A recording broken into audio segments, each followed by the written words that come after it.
faint again?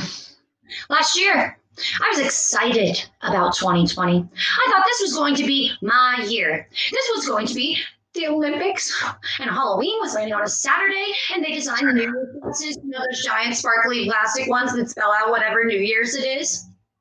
The pair for 2020 was super cute. It helps when there's lots of zeros in the air. Halloween's still going to be on a Saturday, you know. And then you died. You were gone. So I thought, in reality, you've just been hanging out, watching Penn's games, like nothing happened at Allison's for some reason. What the hell, Jeff? I miss you too, Geena. You know that. But I am the one who was killed. You know, I was dealing with that for a while.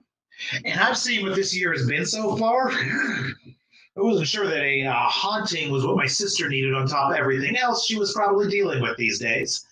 Long story short, it's been hard trying to figure out the whole being dead thing. That's fair. I can only imagine what you've been going through. What have you figured out so far about being dead? Are you feeling like a messy American Horror Stories ghost, or are you some kind of like Lost Steps limbo? I'd characterize my current ghost self as more of a Beetlejuice, like agent of chaos. I've been really enjoying messing with Allison's head. I've graduated from turning the lights on and off to switching out her sugar for salt and hiding the remote in increasingly bizarre places. That's great. Just great, Jeff. What I'm saying is, what's your unfinished business? All ghosts have it, right? Just a matter of settling it and moving on. Whoa. For someone who is supposedly heartbroken by my untimely passing, you sure seem like you're trying to get rid of me real fast. I'm not. I've watched enough stuff to know how painful it can be around all eternity with no purpose in death. I'm looking out for you just like I did when you weren't 6 feet of ectoplasm. Like that time, you remember that time that Allison came in a bar with all her peacock feathers all spread out, trying to get you to go home with her? I mean, she's a man-eater, so I took it upon myself to run interference. Now we're all, almost us, are living happily ever after as friends. Yeah, about that. About what? Well, I mean, it's kind of... Oh, Clara! Jeff, what's wrong with you? How can you be so excited about a murderer? And not even just a murderer, you're a murderer. Geena, you have to calm down. I'm not. I've tolerated her all of this time, and I never imagined anything worse than that until you come along. Where'd she go? What happened? She's gone. Oh, come thank back. God she's gone. No. You just roll out the red carpet for her. Look, I mean, forgiveness doesn't start here. It starts here. Okay, Geena? So... My goodness, Jeff. That's a Hallmark movie. That's not... Oh, hi. Oh, I tolerated her all this time, and I never imagined anything worse than that until you just roll out the red carpet for her. I'm just trying to... I think You're going to explain pleasantries with my assassin if the shoe was on the other foot? Clara is a cold-blooded murderer, Jeff. Ice cold, and I'm not afraid to say it. You are truly a genuinely nice guy, Jeff. Born to be someone's reliable bartender, but come on. What she did? You had your whole life ahead of you. It's unforgivable. She has no heart. Geena, stop it. I'm not going to allow you to hurl insults at anyone on any account. You don't get to make my death about you. You can't avenge me, and I don't need you to. And if I needed you to, I would hope you would have better tactics than pettiness. So just stop, all right? Hey, I'm late. I'm so sorry, everybody. What's going on here? Nothing. Nothing. Oh, Clara, Have I been muted this entire time? Huh, I guess so. So, neither of you heard anything I've been saying at all. You didn't hear anything I said about Allison? What did you say about Allison? Just that, she couldn't make it today. She isn't feeling well. Don't tell me she went to go see New Mutants in the theater. I told her to wait till it came out on Disney Plus. No. She has a headache, not COVID. People do get headaches. Oh, phew. You really scared me. Anyway, now that I'm here, I apologize again for my tardiness. I think we should get started. I think we should call this meeting of to order. Do we have a group name or something? Like, what do we call ourselves? As in, I would like to call this meeting of blank to order. We're Yinzer Scared Online. That's us. That's all. No. I mean, well, that's the show. I mean, like Mystery Inc. or the Scooby Gang. Whoa, is Clara okay? Where'd you go? Are Mystery Inc. and the other one the same thing? Oh, no. Jeff, what are you talking about? Mystery Incorporated is the group of plucky teenagers who fight crime in the Scooby-Doo franchise. The Scooby Gang, as an homage to that classic cartoon, is the group of plucky teenagers on the long-running fantasy action dramedy Buffy the Vampire Slayer. All right? Now, those were my favorite shows growing up, so I've been revisiting them during quarantine. For any self-respecting ghost enthusiasts, Scooby-Doo and Buffy are the perfect gateway drug to the supernatural. Can we just get to your urgent email, Roy? You know, the one with urgent in the subject line, signed urgently Roy and sent from urgent@orbsandat.biz. Of course. It's just my first time meeting one of these, so I just... Never mind. What I have to show you today is quite disturbing, so I think it's better for me to just roll the clip, and then we can figure out a plan of action once it's all over. So let me just share my screen. Here we go.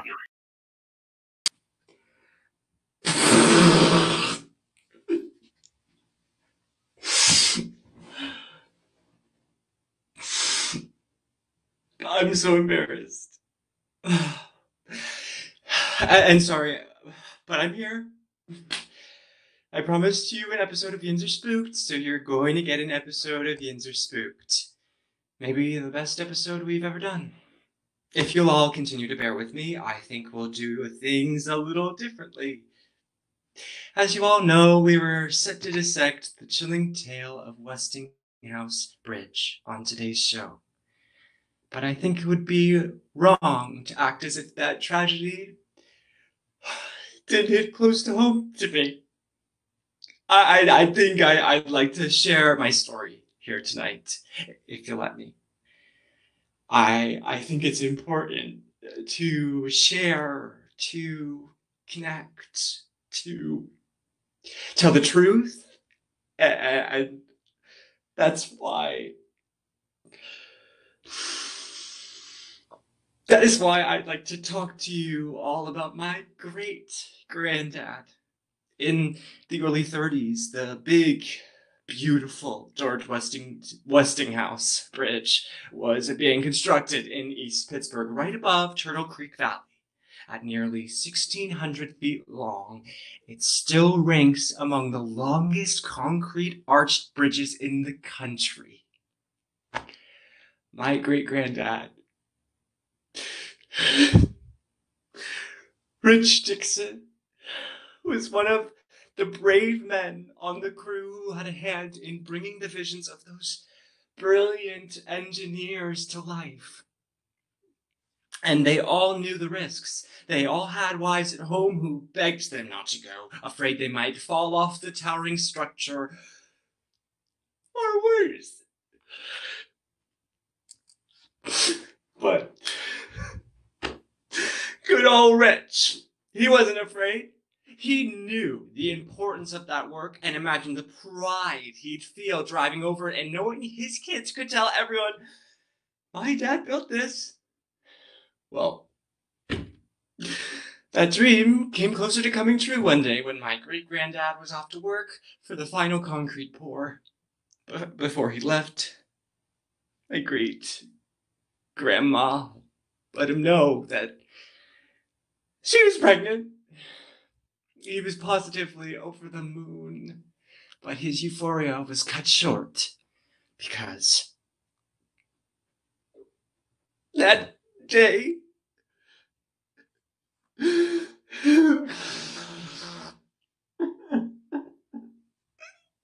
on that day, during the concrete pour, a very delicate and, from that tremendous height, precarious process, as you can imagine, my great-granddad actually fell into the pool of concrete.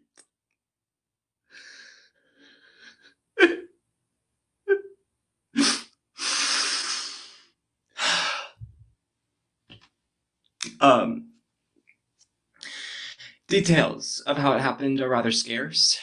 There was only one of his co-workers who couldn't be bought. He shared his account of what happened with my great-grandma later that day. When the foreman arrived, he didn't see a life in jeopardy, oh no. He saw a chance to extort the construction company. He didn't see a soon-to-be father's dream turning into a nightmare as his lungs filled with concrete. He saw dollar signs, and so did his co-conspirators, who on his orders finished their work and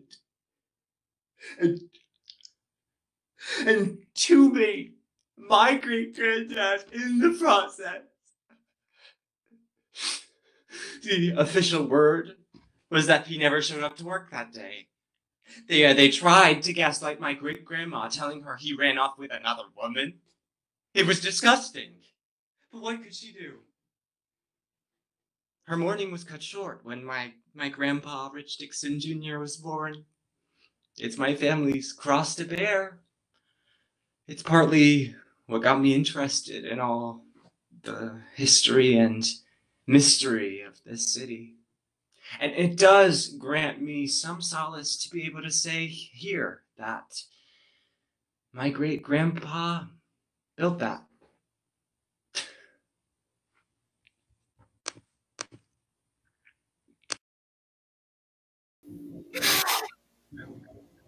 What the hell was that? Yinzer spooked? Like.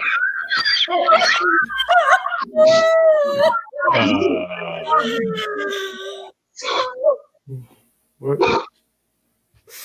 Hey,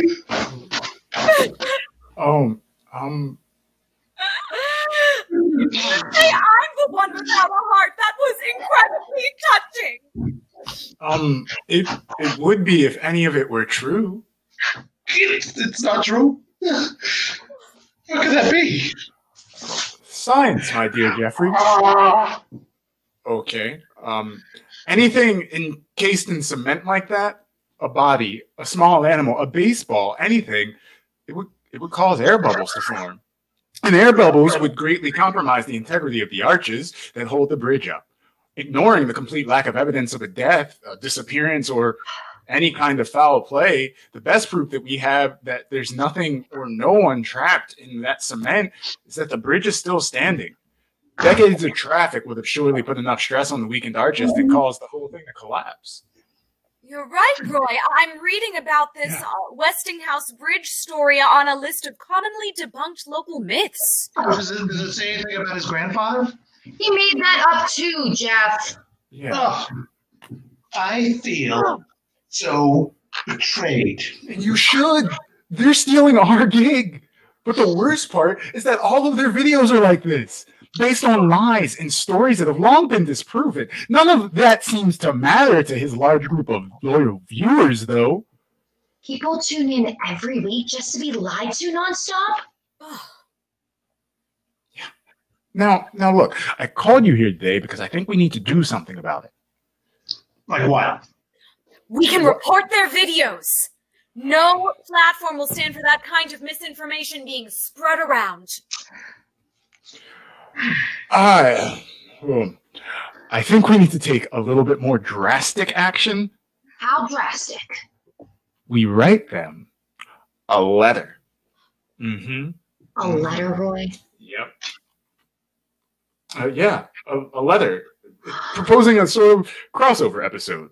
We talk about how we're big fans of their content and how it's about time we collaborate. Once we get on their show, we expose his falsehoods. Okay. We have 2 ghosts here. Why not bring some semi-legitimate paranormal activity to Yinzer Spooked? It's easy to lie about stuff like this when it doesn't hit close to home. Do you really think we can move the needle with this jerk? He's really committing to this bit over there. I'm in. Yeah. Me too. Hey. I've moved on from Allison to bring my particular brand of ghostly mischief to a wider audience. What do you say, Geena? I don't respond well to peer pressure. But I'm willing to sit and listen to the rest of your plan, if you have one, and Whoa. decide then. I have a plan. Where do we start? With a pen and paper. Your handwriting, the letter. Of course. I've got to support the U.S. Postal Service. All right. Dear Mason Dixon, my name is Roy. You don't know me, but I'm a proud small business owner and correspondent for the show Yinzer Scared Online. We love your show. We love your show, Yinzer Spooked, and would love even more to have the chance to join you on it. What would you say to a crossover episode? You know how they do them a lot with Scooby-Doo, like Scooby-Doo and Batman, or Scooby-Doo and the Winchester Brothers from Supernatural, or Scooby-Doo and the legendary rock band Kiss. Scooby-Doo and Bobby Flay and Giada De Laurentiis. Scooby-Doo and the Superstars from WWE. Scooby-Doo and the Harlem Globetrotters. Anyway, you get it. We think our viewers would get a big kick out of this. In these uncertain times, what greater comfort is there than in that of like-minded individuals? So what do you say? Sincerely, Roy. P.S. I've included a stamp for your return letter. You're welcome. Can you believe this? Not only are the Yinzer Scared crew fellow lovers of all things Pittsburgh and spooky, they also still believe in the power of the written word. Now, without further ado, I think it's time we bring those crazy kids out here. You know them, you love them, and hopefully you know and love them a little less than me. From the modest hit Yinzer Scared Online show, Geena and Roy! Everybody give them a warm virtual welcome. Yeah, hi! Hello. Wow, it is so wonderful to meet you both. Finally. Yeah, finally. We have Roy to thank for making this all possible. He's the one who exposed you. I mean, exposed us to you. You know, it's kind of funny how I first stumbled upon Yinzer Spooked. I was looking for a link to Yinzer Scared Online, but got led astray by pesky search engine results, you know, since the titles are and concepts for our shows are so eerily similar. Yeah, and by eerily similar, he means exactly similar. And by exactly similar, I mean plagiarized. Geena, you know what they say. Imitation is the sincerest form of flattery. Oh. Well, now that we're all acquainted, how about we dig into this week's topic? 1129 Ridge Avenue.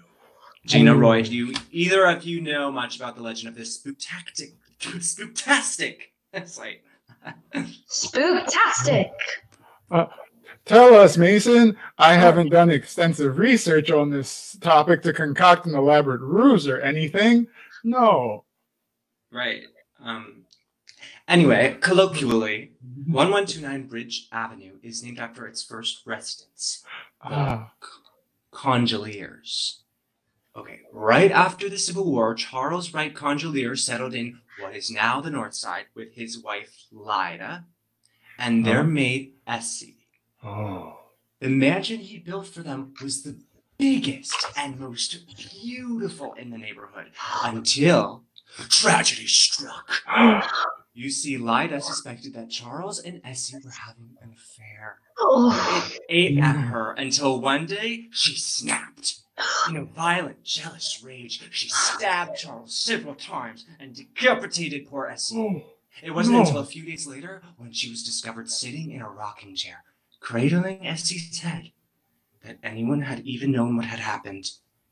Isn't that just unbelievable? Completely.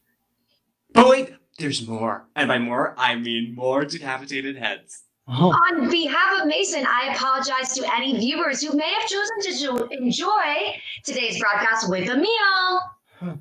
Now, I don't know about your audiences, but the Spookies have come to admire the graphic nature and gravitas of the storytelling on this show. See, Geena? They have a group name for their show, Spookies. So cute! Must do wonders for branding and calling meetings to order. You have no idea, man. But back to the story. Years after the Collier murders, the mansion was purchased to house employees of a railroad company who were building a track nearby. It wasn't long until the unlucky tenants began reporting hearing strange noises. Noises like just blood-curdling screams at all hours of night.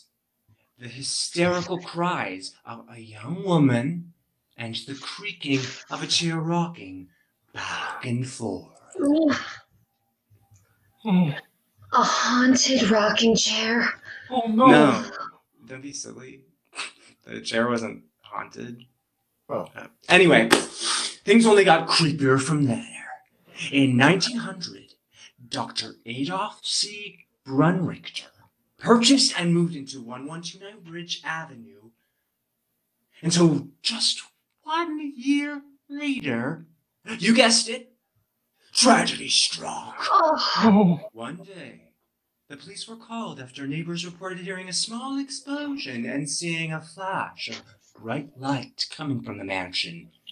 The ensuing search of the property unearthed a lab filled with the decapitated heads of several young women. They concluded that old Dr. Brunrichter was experimenting on the heads, attempting to keep them alive. Wow, Mason. What a shocking development. What happened next? Well, it's bad news, unfortunately. Oh, no. Worse news than severed head and haunted furniture. The chair wasn't... Whatever. I mean to say that if any of you thrill seekers out there had any wacky ideas about visiting 1129 Ridge Avenue, you're out of luck.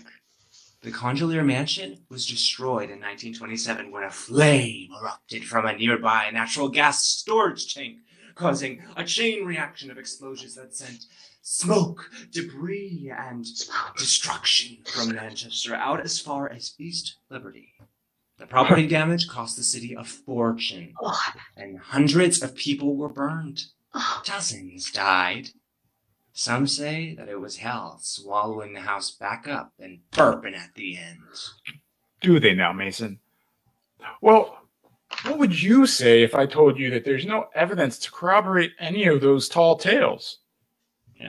It was all obliterated when the house was demolished. I mean, you don't find it odd that there are no public records of the Colliers or Dr. Brunrichter anywhere?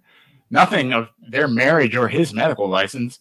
There's also nothing in the paper about any of these horrific crimes. One would think that if the stories are salacious enough to pull in big ratings for you today, well, they could sell more than a few papers when they happened way back when.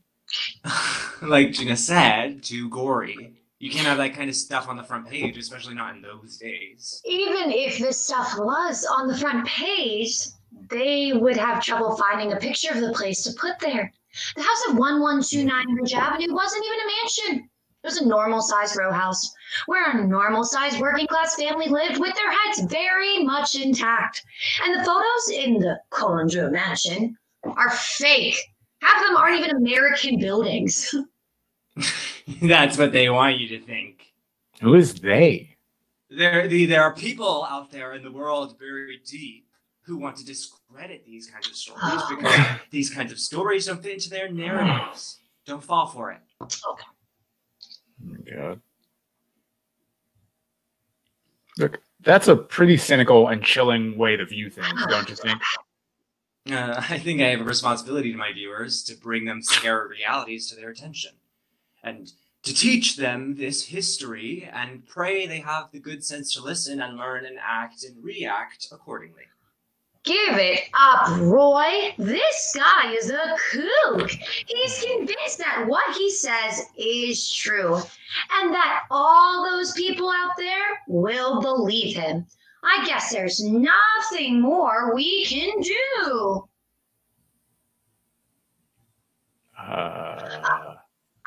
I said, I guess there's nothing more we can do.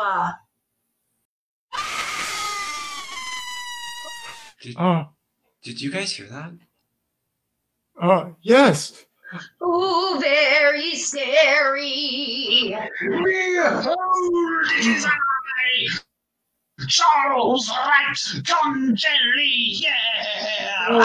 It can't be.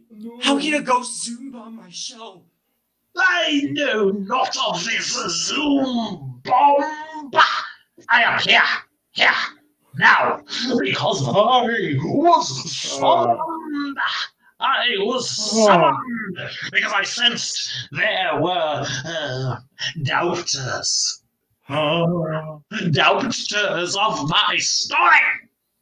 Point me in their direction so that I may silence them with my ghostly might. I believe you, Mr. Collier. It was them. They questioned your life and your death. I see.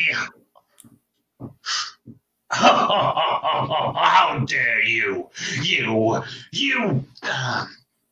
scallywags! We're sorry, Mr. Collier, sir. We're really sorry. What was that? Oh. There you are, Charles. I've been looking for you. Where is she? Where is your little maid? One of the few things I can enjoy in death is hacking pieces off of both of you for all eternity. You will never find me, you murderous minx! Oh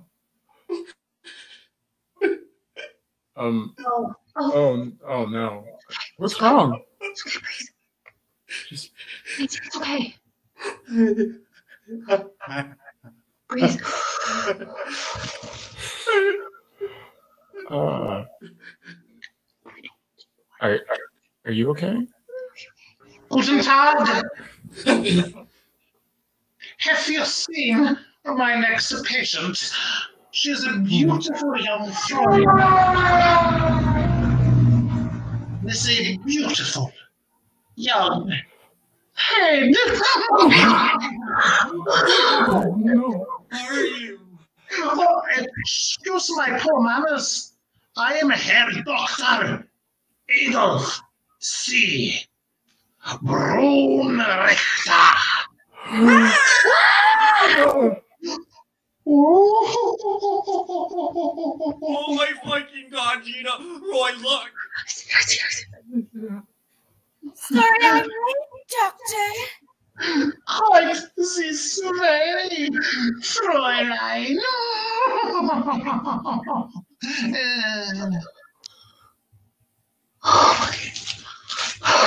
Did you two just see that? Did you two just see that shit? That head! Talk! You should be happy. You were right. We were wrong. We owe you an apology. It's true. We're sorry, Mason.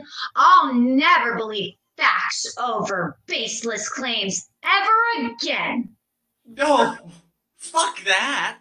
Who cares? There were ghosts on my show! Fucking ghosts! including a talking, dismembered head. Fuck this! Fuck you two! Fuck this show! I don't want to be haunted and killed. I want to live. Well, what about your viewers? They're depending on you. Shut up! Did you not see the scary murderous ghost taking over my broadcast? If they can find me here, what other powers do they have? All I wanted was to be picked up by Quibi. They got 10 Emmy nominations this year. 10!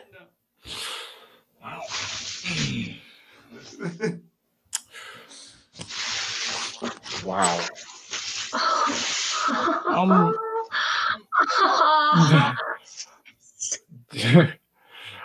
We'll be right back, folks.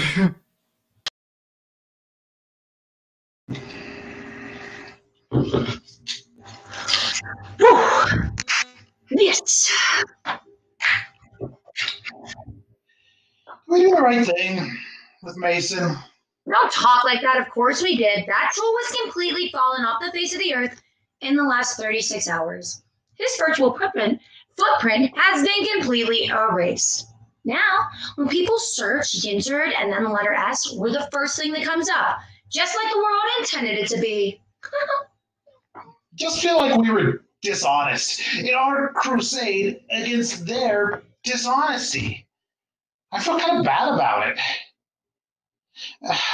All this talk about telling the truth and unfinished business has had me thinking about why I didn't appear to you right away. About what I've been keeping from you since I did appear to you. Jeez, Jeff, you're scaring me. You're already dead, so you can't get sick, right? And if you're coming out as something other than straight great news, Mystic Matt is super cute and looking for love. Oh, good to know. But not what I need to say. It's about Alice. Does she still have that headache? It's been a while now. Maybe she should go and see someone about that. Is she scared to go to hospitals?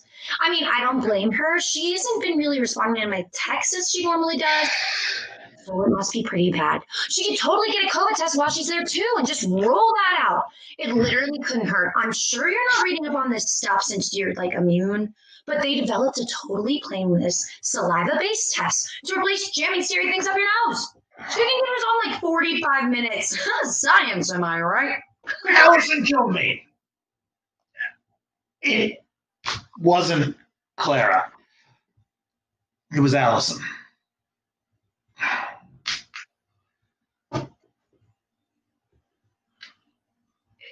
Is this true? Yeah. Clara took the fall for her for some reason. I'm not sure why. Is she home? Allison? Yeah. Why? Great. Look, this wasn't part of the plan. Me telling you this, really, but me telling you at all, it was just weighing on me.